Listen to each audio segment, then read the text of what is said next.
उत्तराखंड में अंकिता भंडारी केस ने अभी थमने का नाम भी नहीं लिया था।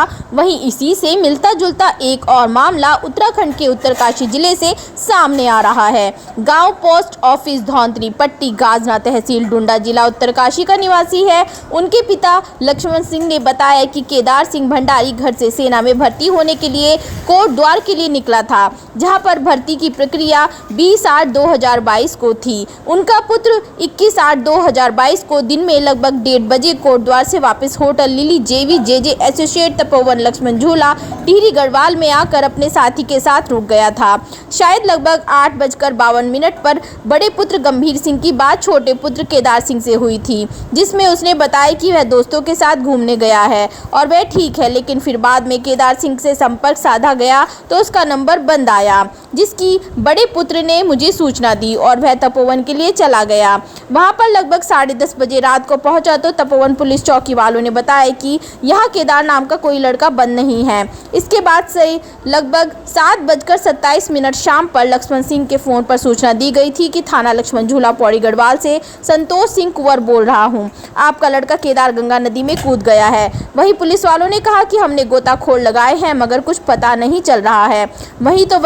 वहीं उनके पिता ने लक्ष्मण झूला पुलिस चौकी पर सवाल भी खड़े किए, क्योंकि पुलिस ने अभी जांच के नाम पर कुछ भी नहीं किया है, सिर्फ उनको आश्वासन ही मिल रहा है, लेकिन ना तो एसएसपी पौड़ी और ना डीआईजी ने उनकी कोई भी संतोषजनक जवाब दिया। उनके पिता का कहना है कि मेरा बेटा जहां कहीं भी है कम से कम उसके बारे में मुझे पता तो चले।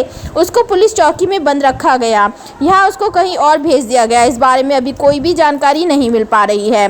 उनके पिता ने कहा कि अब तक एफआईआर भी उपलब्ध नहीं कराई गई, इस मामले में जल्द से एफआईआर हो। उनके पिताजी ने कहा कि पुलिस हिरासत में केदार को कहां रखा गया, साथ ही उस थाने की सीसीटीवी फुटेज भी मुझे दी जाए। और उनका कहना यह भी था कि पुलिस हिरासत के दौरान केदार को गंभीर यातनाएं दी गई और वह इस पूरे प्रकरण में केंद्रीय जांच एजेंसी सीबीआई से जांच कराने की मांग करते हैं।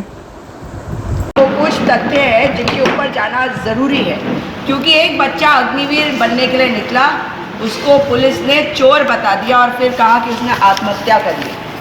ये किसी के गले से नहीं उतरेगी बात। ये बच्चा पहली बार जिंदगी में अकेले अपने घर से बाहर निकला और अग्निवीर की परीक्षा देकर वापस रास्ते में था। होटल के उसके जो फ़ोन है उसके स्क्रीनशॉट्स अगर आपने देखे होंगे जो हमने डाले हैं फेसबुक वगैरह पे, उसमें साफ है कि वो लोकेशन मांग रहा है किसी की, फिर वो जा रहा है कहीं घूमने। तो और उसकी बात होती है उसके भाई से, फ़ोन रिकॉर्ड्स आप चेक करेंगे तो भाई से बातचीत तो निकल आएगी। वो कहता है कि मैं अपने दोस्तों के साथ हूँ, रात के 9:30 बजे, सब बढ़िया है। उसके बाद ऐसा क्या होता है कि जब वो होटल आता है और वो जो 4 लोग उसके साथ आते हैं, उसके 4 दोस्त या जो भी हैं वो लोग, वो वहाँ से गायब हो जाते हैं। उन्होंने गाड़ी बुला रखी होती है, वो वहाँ से चले जाते हैं। और उसके बाद अगर कोई वहाँ पे बचता है तो वो बच्चा, और उस बच्चे को पुलिस उठा कर ले जाती है। पुलिस उसको पहले, क्योंकि तपोवन का एरिया है तो मुनि की रेती चौकी में ले जाते हैं, मुनि की रेती से उसको भेजा जाता है लक्ष्मण झूला थाने में। अब आप मुझे बताइए कि पुलिस क्या कह रही है कि सामने ये कोई घटना नहीं हुई, अंकिता भंडारी का की घटना हुई फिर पुलिस ने ढूंढा, ये पुलिस के सामने की घटना है। पुलिस की संलिप्तता देखिए कि वो बच्चा कूदता है पुलिस के सामने, इतनी सारी पुलिस उसके पीछे दौड़ रही है, वो उस बॉडी को सर्च नहीं करते। वो कहते हैं हमने सर्च कर दिया, उसकी सीसीटीवी फुटेज दिखा देना, सर्च कर ले। और एक बहुत महत्वपूर्ण बात है, जो चोरी का सामान वो दिखा रहे हैं उसमें वो ये नहीं बता रहे कि बच्चे के पास से कितने पैसे मिले। वो बच्चे के पास से कितने पैसे मिले जो चौकी ने पिता को दिए, क्योंकि पिता ने 7,000 रुपए देकर बच्चे को भेजा था।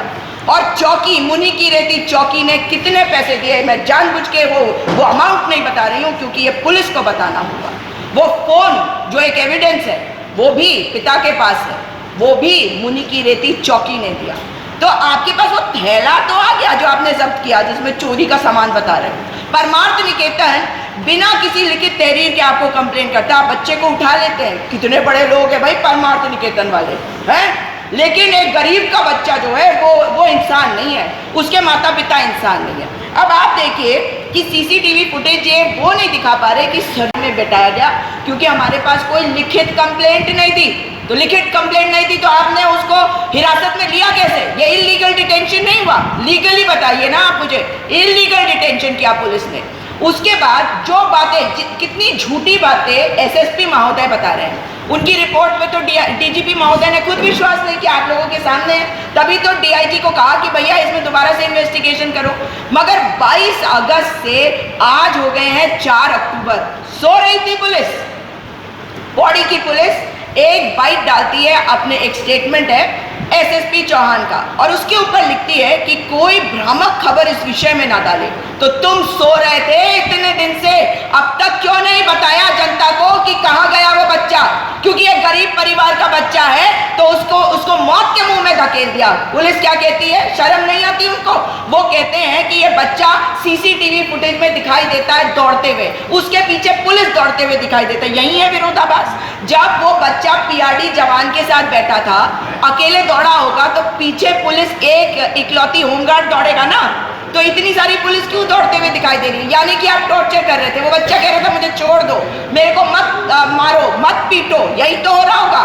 और उसके बाद जब वो बच्चा अगर इनकी ही बात को मान लेते हैं, मैं नहीं मानती कि वो छलांग लगाया होगा उसने, लेकिन इनकी बात मानते हैं एक मिनट के लिए, अगर उसने छलांग भी लगाई तो तुम बॉडी को ढूंढोगे नहीं, उस बच्चे को बचाने की कोशिश नहीं करोगे पहले।